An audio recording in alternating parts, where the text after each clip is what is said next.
Bengaluru is home to over 22,000 informal waste pickers who are a vital part of the city's waste management system. Despite their massive economic and environmental contribution, waste pickers and their families, particularly the women and children, struggle to lead healthy and productive lives.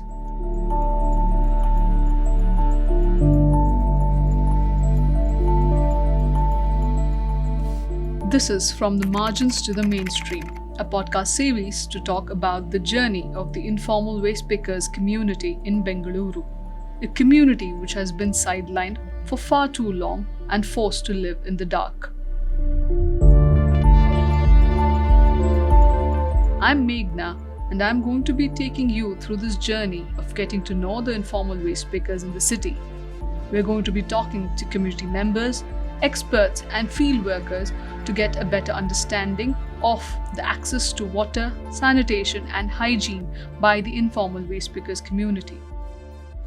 To address this disparity, a first of its kind collaborative project in India known as Samuhika Shakti was launched in the city of Bengaluru. It follows the collective impact methodology where 9 implementing organizations have joined forces to enable informal waste pickers to have greater agency to lead secure and dignified lives, with a specific focus on gender and equity. This project is initiated and supported by the H&M Foundation, and the Nudge Institute serves as the backbone. First up, we have with us Mr. V.K. Madhavan, Chief Executive of WaterAid India. Madhavan has over 30 years of experience working on integrated development in India, especially rural India. WaterAid India seeks to ensure that particularly vulnerable families in every habitation that we work in have access to safely managed water, safely managed sanitation, and good hygiene. This is important because basic services like clean, assured drinking water at a household level, access to a toilet, the adoption of good hand hygiene practices are norms for most people in the world, but not necessarily for low-income families and families from vulnerable backgrounds in this country. What we seek to do is to make this the norm for them. So WaterAid India has operated in this country for over 3 decades. Till 2016, we operated as a liaison office of WaterAid UK, a branch of WaterAid UK in some sense. Since April 2016, we've operated as an independent Indian entity called Jal Seva Charitable Foundation, and we continue to use the brand name WaterAid by virtue of being an associate member of the WaterAid Federation. At this point of time, we focus on ensuring that habitations that we work in are wash secure, which means that families have access to safe drinking water, to safely manage sanitation, and adopt good hygiene behaviors. And that when we exit a habitation that we've worked in over a period of time, we can have some assurance that all of these find reflection in those habitations. It is important because we assume that having access to water at the household level or having access to a toilet which is functional, where the waste from the toilet is safely managed, we assume that this is the norm for everyone in this country or in the world. But that's not necessarily the case. The reality is that there are families, particularly low-income families, as well as vulnerable populations in this country for whom this is not the norm. So we focus essentially on 4 thematic areas of work, right? The first is on ensuring that families that we work with have access to safe, assured drinking water within their households. The second, to try and make sure that families have an individual household toilet that is functional, or access to a community toilet that is reliable, clean, that they can use, and that the liquid waste from their habitations is safely managed with no risk of any public health hazard. The third is that we focus on 3 kinds of public institutions: Anganwadis, healthcare facilities, and schools to try and make sure that all of these institutions have both adequate and appropriate water, sanitation, hygiene infrastructure. Now, we believe that if you work with children, either in Anganwadis or in schools, and if we are able to embed the right kind of habits early on, there is the likelihood that this habit will become a long-serving one, and we are likely to get the benefits of this in the long run. In some sense, having access to safe water, decent toilets, and good hygiene is an insurance against public health hazards. It can help prevent diseases that otherwise are likely to proliferate amongst particularly low-income families or vulnerable populations. Unlike many other parts of the world, India is fortunate that it has significant public investment in ensuring that families have access to an individual household toilet, or that families have access to drinking water delivered within the household through a functional household tap connection. Now, one of the challenges that we're faced with, and what makes us unique in some sense, is that we're not just trying to demonstrate what is possible in habitations that we work in when we talk about making them wash secure, but what we're also trying to do is to invest in local institutions of self-governance, panchayats, urban local bodies, or collectives of people, to get them to request for services, to demand for services, and to be able to use public funds effectively. So we don't just demonstrate what is possible, but we also try and make sure that existing public investment in water and sanitation is utilized effectively. And that in some sense is our pathway to scale, which is to demonstrate what is possible and to engage with government at the district, state, and union government level to get them to embrace, adopt, and expand what we are learning through our work at a community level. Some years ago, the H&M Foundation decided to attempt what we thought was a fairly audacious idea, which was to try and demonstrate what could accrue as a consequence of collective impact. Historically, organizations like us have tended to work in isolation.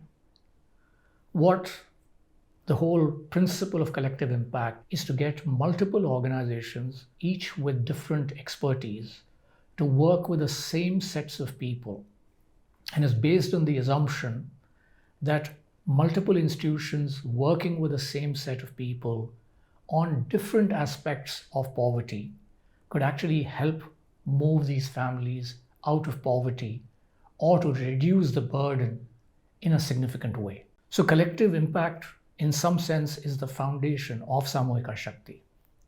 And it provides us with the opportunity to do two things. One, to work with a community that we'd never worked with before, which is families of waste pickers who reside in both notified and non-notified slums in Bengaluru. We had worked with sanitation workers in the past, but as an occupational group had never worked with waste pickers. And this gave us an opportunity to work with a community that is, in some sense, provides a very important service for all our cities and towns, and yet remains at the margins. The second was an opportunity to work with this community in partnership with multiple organizations who got together as part of Samuhika Shakti. There are organizations like Hasiru Dala, which have actually done seminal work on engaging with waste pickers in this country, particularly in Bengaluru and in other parts of Karnataka. So Samuhika Shakti, in some sense, brought a host of organizations together, each with different specializations, all of whom work together with a common objective of trying to help change the lives of waste pickers by recognizing that poverty is multidimensional, and you therefore need to have a collective effort of organizations with different specialization, all being brought to bear in the same geography with the same sets of people. Now that we have an understanding about the exceptional work that WaterAid does in the space of water, sanitation, and hygiene, the three critical pillars for leading a dignified life, let us move on to our next speaker, Mr. Bharat Sequeira, Associate Director at the Nudge Institute, the backbone organization for the Collective Impact Project, Samuhika Shakti. Bharat leads the collaborative effort among the 9 partners, working with project managers and others from the partner organizations to ensure the smooth functioning of the collective effort. He has spent over 10 years in the development sector. So to begin with, we need to look at the key focus areas for H&M Foundation, that is the initiator and funder for Samika Shakti. Their two key focus areas are people and planet. So when we talk about people, it's about championing the efforts and or the initiatives which essentially give a voice to the underprivileged and underserved. And when you talk about the planet, it's about talking more about sustainability and environmental aspects of it. And the people aspect also comes under the inclusive societies bit of for H&M Foundation. Secondly, typically the geographical scope for H&M Foundation has been the areas or the countries where H&M Group has a strong presence because they want to leverage the network the apparel industry or the fashion industry can have and move the needle towards the initiatives they have as well. And there is a strong focus from H&M Foundation on the circularity as well. And it's impossible to talk about circularity or recycling or solid waste management without talking about the key actors in this ecosystem, that is the informal waste pickers. And in Bangalore, there were already steps taken to include or recognize the contribution of informal waste pickers and integrate into them into the public sector. So just sum it up, why Bangalore? So the first one is the presence of H&M corporate office. The second one being Bangalore being a strong apparel hub. And third one, the strides taken by Bangalore in recognizing and integrating waste pickers into the public system. So these three key factors combined for H&M Foundation to zero in on Bangalore and informal waste pickers. Secondly, H&M Foundation was also exploring the aspect of collaborative way of working or collective impact methodology, which is kind of contradictory to delivering siloed interventions and independently by each partner. Now, when we do that, what happens is multiple partners have to come together and ensure that they deliver interventions collaboratively on the ground. And when they started to explore that further, they partnered with FSG to conduct a thorough needs analysis towards the early part of 2019. And then they also zeroed in on certain outcomes and onboarded partners to have interventions based on these outcomes on the field. And this happened towards late part of 2019. And we're already talking about the second phase of the project that will start in 2024, and that will be for 3 years again. And I also spoke about the H&M Foundation and FSG onboarding partners to implement various outcomes that were agreed upon or which emerged from the needs analysis. And after the project began, after a month or two, the Nudge Institute was onboarded as a backbone for the collective to ensure that the partners implement the projects in a coordinated manner. So to talk about the informal waste pickers, we will talk about the waste pickers or the waste pickers who are employed by the BBMP or the public system in Bangalore first. So these are called Paura Kamikas. And so these are the waste pickers who are employed by the BBMP to ensure that the streets and the neighborhoods are clean and neat.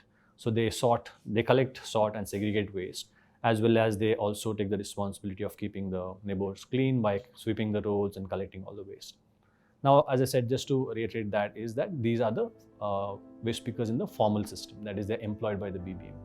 But there are a vast majority of the waste pickers who are not known for the general public, who actually go in the streets, who go to houses, and who are there among us who ensure that the city is clean as well. And these are the informal waste pickers who do not come into the formal ambit of it. And just diving a little bit deeper into the informal waste picker segment, there are multiple categories of informal waste pickers. That is the first one being the free roaming waste picker. So these are the people who actually go across the streets and collect any waste that is there in the dumps or which people generally discard.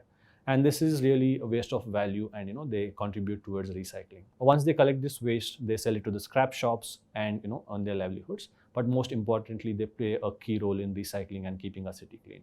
Then we have the itinerant buyers, who go house to house to collect high value waste like the plastic, the tins, or the cardboard, paper, etc. And then again, they collect it from households and sell it to the scrap shops, the privately owned scrap shops. And then we have the sorters in the scrap shops itself. These are the people who actually collect the waste themselves, or they get it from the informal street roaming, free roaming waste pickers and the itinerant buyers. And then they are the masters of sorting. They can actually feel the waste and say what kind of plastic it is. They can actually look at a waste and say which are the different categories. And they actually contribute towards recycling the waste in a major way as well. And finally, we have the workers in the DWCC. So DWCC is the dry waste collection centers, the infrastructure which is set up by the government, but the operations, day-to-day operations, is taken care by the collective of these informal waste pickers. And they are present in every ward. This collective is present in every ward. And they go house to house, collect the waste, be it the wet waste, the dry waste, and ensure that this is sorted, segregated, recycled, and the wet waste is composted or sent to biogas plants. So that's the contribution of the informal waste pickers. And as our partners started working on the field, and they also found additional categories of waste pickers like the hair pickers or people who actually work only with metal, etc. And that is, while this is a small group, they do ensure that the circularity keeps growing in the entire city. The Paura Karmikas generally wear a uniform, the green uniform, and they are generally more visible, we would say. But the informal waste pickers are the ones who are not so visible. They are invisible to the general public, but the waste is visible and they take care of that visible waste. So the key premise over here is that social problems, the so-called wicked problems like poverty, do not exist in silos. And they are actually created and sustained by various interdependent, interconnected parts, which which are pretty complex. And to solve these problems, it's very difficult for a siloed interventions which are delivered independently, so hence you need a solution which attacks this problem in a multifaceted manner.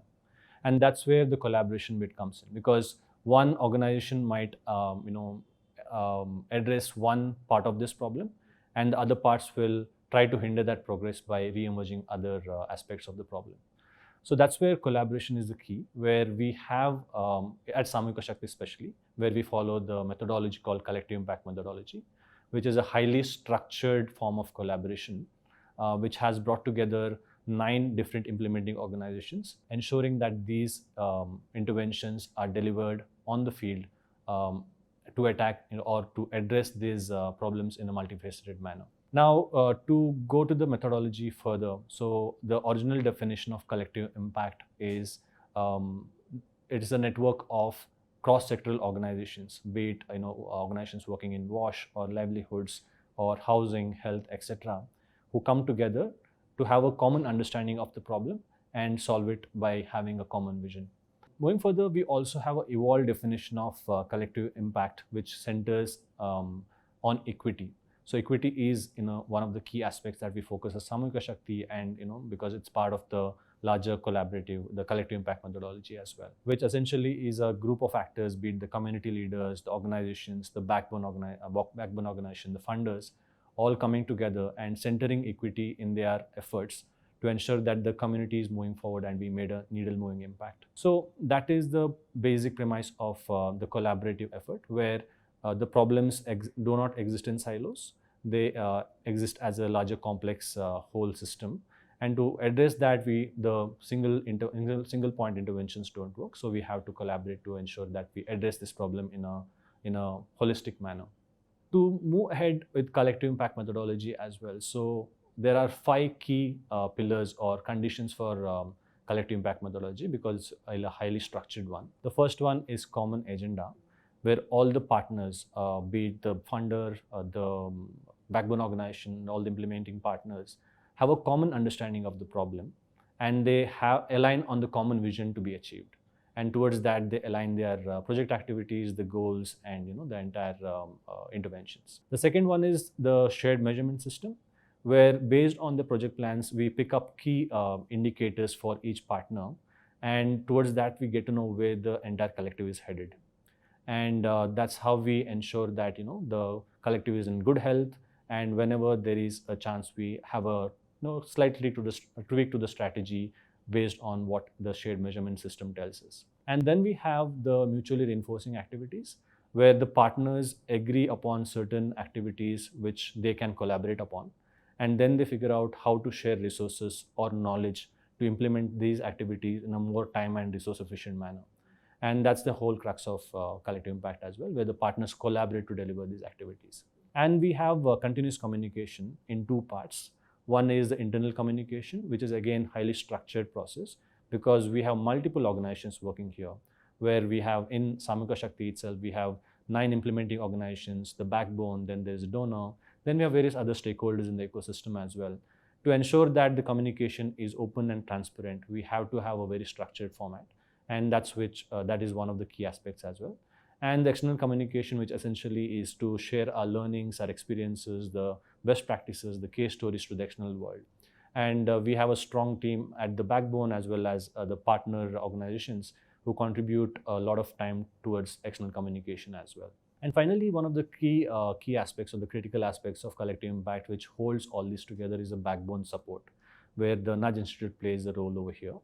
And the backbone essentially brings all the partners together, understands what their projects are, tries to understand what the needs of the partners are, and ensures that the collaboration happens seamlessly on the field and on the ground. So these are the key pillars of collective impact, and also why the collaborative effort is more probably beneficial than the individual approach to solve a problem.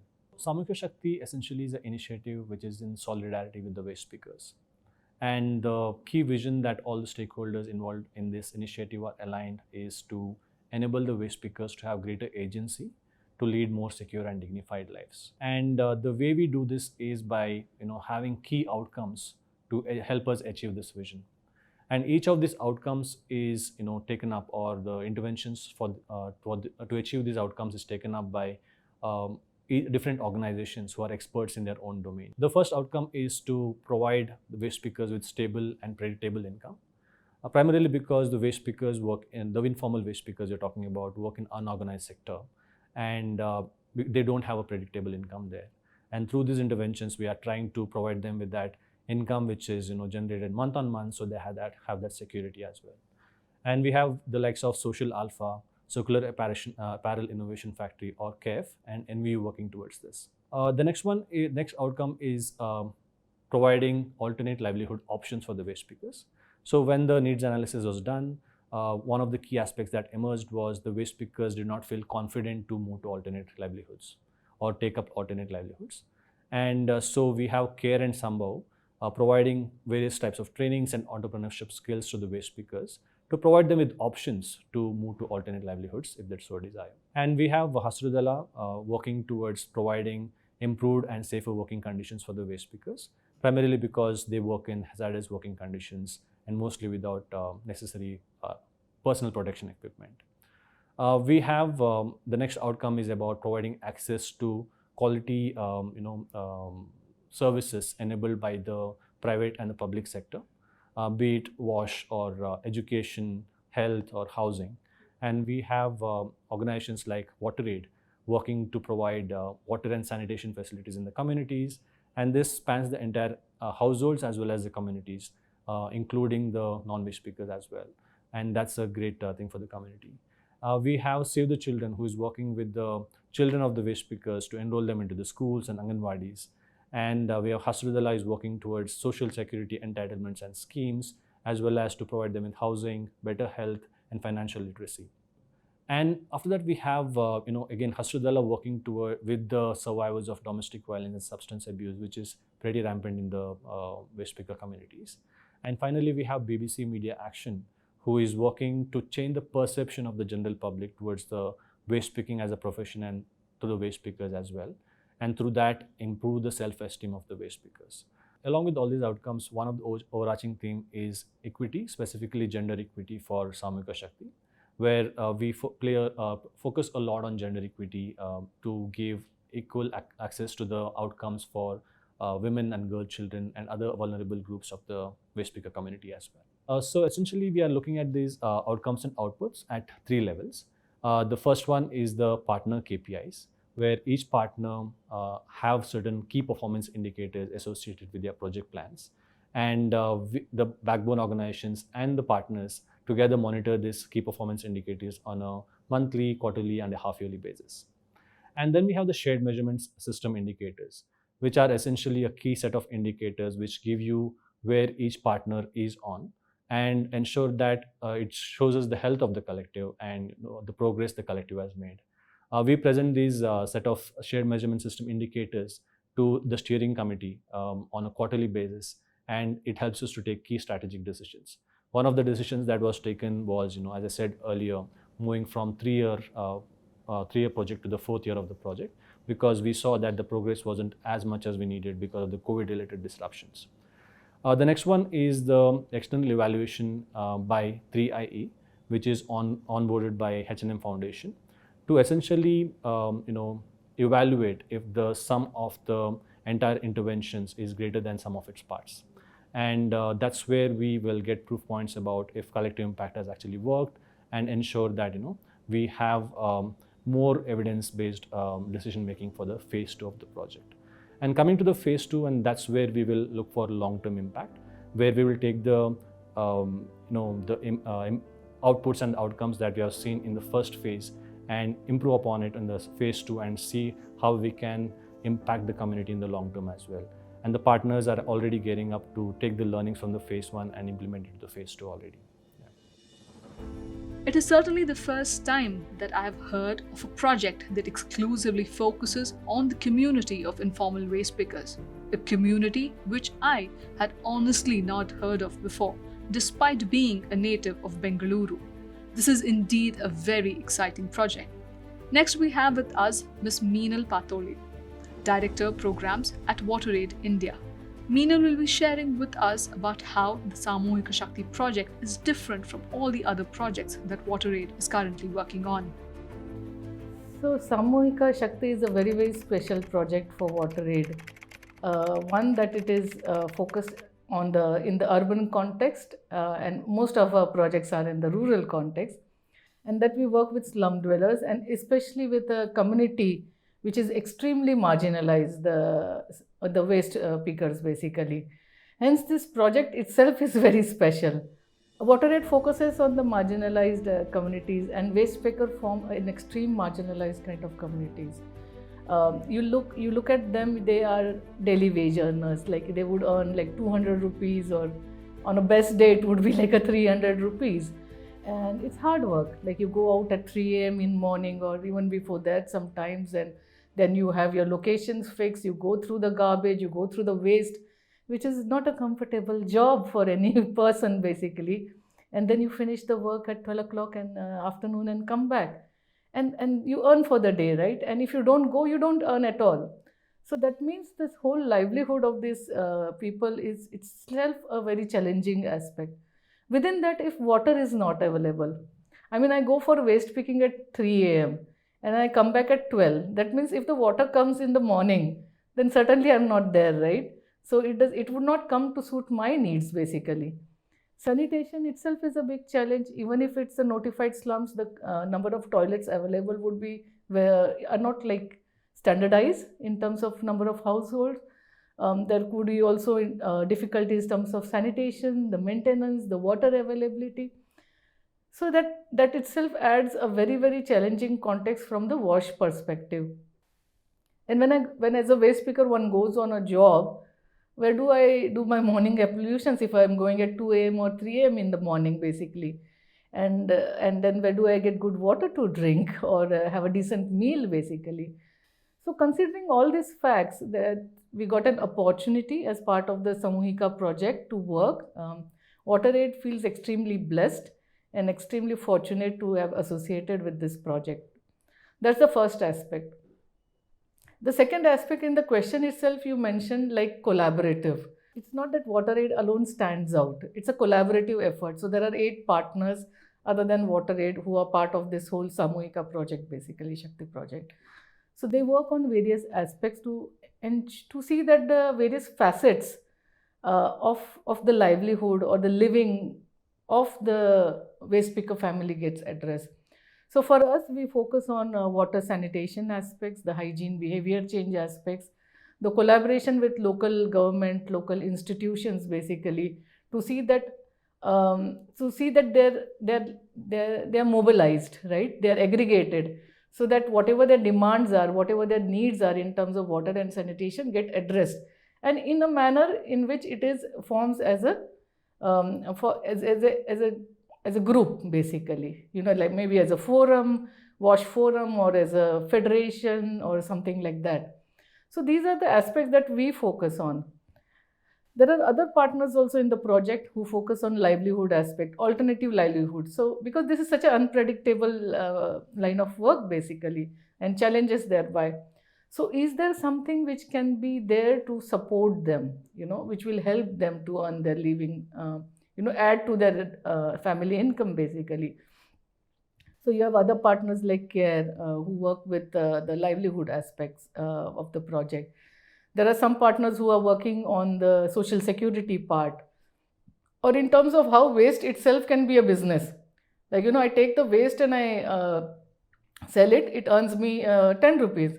However, I get the waste, I convert into something like a mat or something out of the plastic, then maybe I would earn a little bit more, basically. So I think what stands out, not just for WaterAid, for the project, is to look at a community in a holistic perspective. So this is what the project has enabled, and for WaterAid to be part of such a consortium or such a group is extremely meaningful and holistic in nature. And of course, our work, we can say it stands out with the fact that you are looking at solutions which are affordable. There are many solutions around water, there are sanitation, but one has to look in terms of whether it is affordable, whether the community can maintain it. It's okay to set up a toilet or have the tap connections, but would they sustain? Is the maintenance mechanism, everything, economical for them? Are they able to afford it? Would they be able to take it, able to sustain it, basically? So in that sense, our work is done closely with the community. There is a significant engagement of the community, both individually and in terms of forming them into aggregates or groups, basically. And it's sort of asking them to also decide on how they want to do it. We do offer them technology solutions, what can be done best in terms of toilets or in terms of hand wash stations or some, basically. However, the community needs to accept it, and they need to feel that, yes, this is something which is really helpful and which will, sort of make a difference, basically. And we have seen it has made a difference at a ground level. So in that sense, our work stands out because it is really community led. We are there in terms of a facilitating institution, in terms of providing an overall, sort of structure to the wash intervention. However, bringing the community together, making them feel that this is something which they own so that they can sustain it, giving them that right awareness and sensitization so that they start influencing the government. Because wash doesn't stop with 2 toilets or one, sort of tap station or something like that, right? It needs to sustain. They need to, and like a larger community needs to get influence. We are working in, about 9 slum locations, but there are many more which needs to sort of get influenced as well.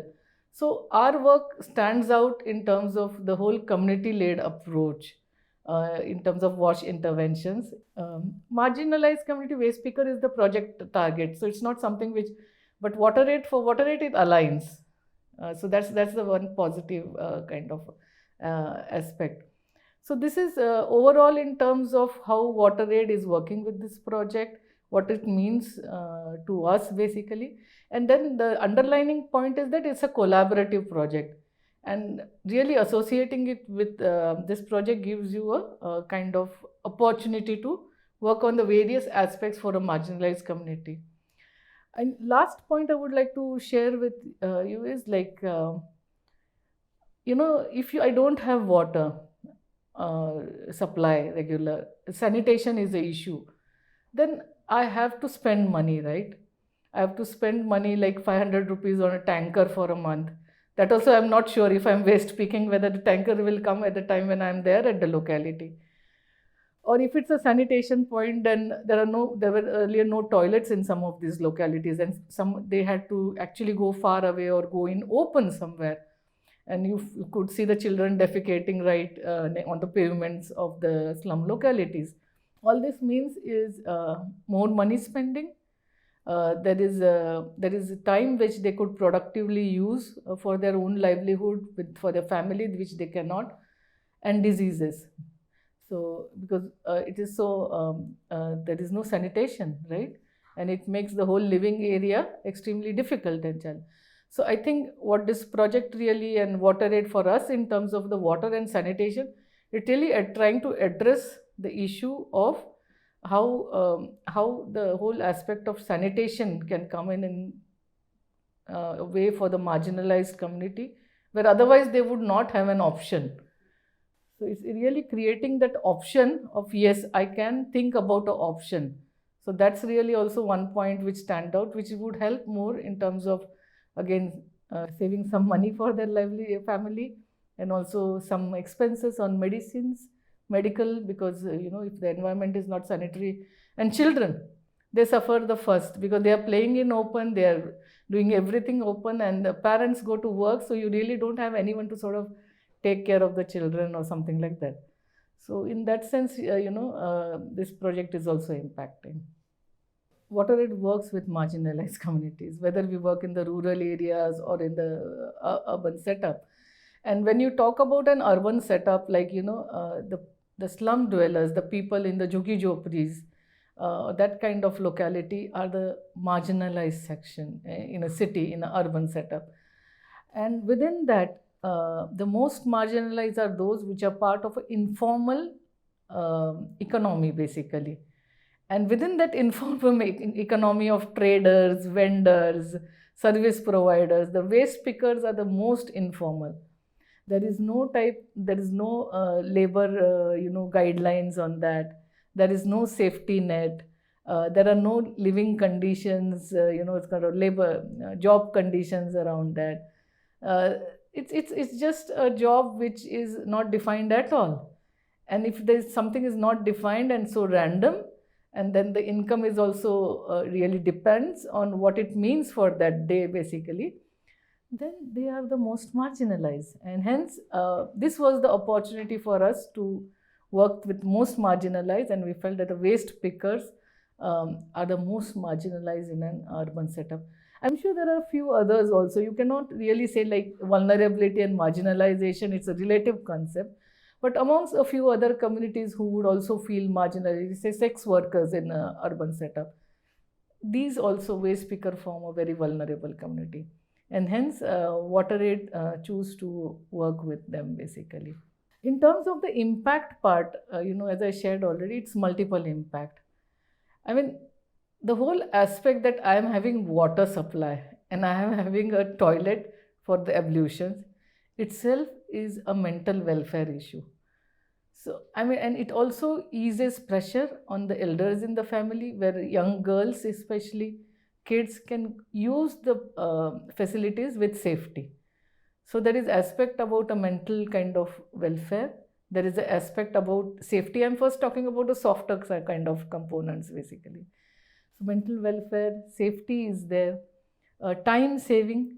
So, I don't have to really, I don't have to be living in a very unpredictable situation about when I'll receive water, or if I feel I have to use the toilet, really whether I can reach the toilet on time. If my daughter is menstruating, whether she will be able to access a safe toilet. So these things are extremely important, and I think first impact is around that. Just the feeling of having a tap, toilet, and a place to take bath with dignity. So that's I would sort of frame dignity as a clearly impact on that. The second aspect, as I shared with you, is in terms of aggregating them. So they never have an aggregation power, right? You don't And unlike the rural setup, in urban you don't find like many aggregating activities like self-help groups. They are there, but it's not so common, or certain user groups. The villages have the village water and sanitation committees. However, in urban it's a different setup altogether, for the reasons of governance that they are. So there is no aggregation in terms of requirement or the demand for wash services. So this particular project really impacts that aspect, where we are able to bring them together, form them into a group. Sort of they are able to discuss about what are their requirements, whether one could sort of empower them to go and talk with the local administration, the local ward, or the local councillor. So that's the second impact that we look at from this project, in terms of getting the marginalized community together and empowering, first making them aware, sensitizing them, and empowering them to have a dialogue basically with the local administration. That's the second part. The third aspect is about, of course, they receive water and they can use the water for bathing, cooking, washing, or whatever requirements are there. So of course there's this direct benefit of I can use a toilet, I can have access to water, so that's obviously there. Then the fourth one is about they gain in terms of saving money from not paying to the tankers basically. So as I said, if I'm earning like 200 rupees per day, or an average of 300, that means 9,000 rupees per month, and I have to pay 500 rupees for a tanker. That's quite a big money for me, for water. So obviously you save on the disposable income, which I can put to use, for my kids, or for any other, for buying a good food or a good meal for the family basically. So that's another impact that we see. Lastly, I also wanted to point to the which I briefly mentioned earlier, about because sanitation point is getting addressed, the morbidities issues, in certain cases, yes, if there is safety, quality of water, because tankers, as you know, it could be like the tanker was used for desludging, I don't know, maybe, and then the same tanker is used for bringing in water. So what happens in a tanker supply, we are all aware of. Or kids go far away for using toilets. So in that sense, there might be issue of sanitation also. So I think the other impact is in terms of having better health. So the water quality. So when it's coming to my doorstep, we also have a process of testing the water quality as part of our work. So whenever we put up hand wash stations, so especially drinking water sources basically, so the water is tested. So that means that aspect is also fairly getting addressed. So these are the impacts that we are seeing from the project. The contribution of the informal waste pickers is the diversion of a staggering 383,250 tons of waste from reaching landfills by collecting and recycling plastic and other recyclable waste materials generated in the city of Bengaluru. In the next episode, we will be delving into the details of the initiation of the project by WaterAid and have a candid conversation with Shivgami, who speaks about the fight of her community for access to one of the building blocks of life itself, water, which is unfortunately nothing short of a privilege for this community in South Bengaluru.